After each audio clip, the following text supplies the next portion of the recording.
լցված իրավիճակին Ժորժ ջան, ուրեմն այստեղ նոր ասեցին էլի արդեն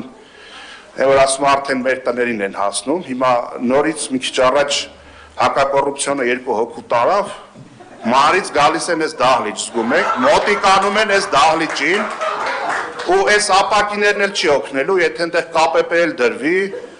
մի օր հակակոռուպցիոնը այս դահլիճ էլ է մտնելու, այս որ այդ ամեն ինչը նկատի առեք, ու հենց այդ նույն մանկապարտեզների թեմայով, այդ ոնց է լինում է, որ տենց կամ քրեական գործեր կա, կամ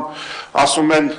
փողը տվել էին, գործի մեծ մասը արել էին, բայց ավարտական ակտը չկա, չենք ընդունել ու տենց 2-3 տարի այդ մանկապարտեզը կարա տենց մնա, մինչև քրեական գործերը պարզվի,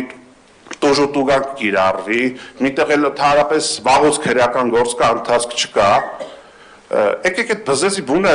մի քանդեք, դա ինձ շահեկան ոչ մի բան ձեզ համար դուրս չի գալու։ Հիմա Պարոն Սուքիասյան, հարցի վերաբերյալ բան կա ասելու։ Հարցի վերաբերյալ այո, կա ասելու,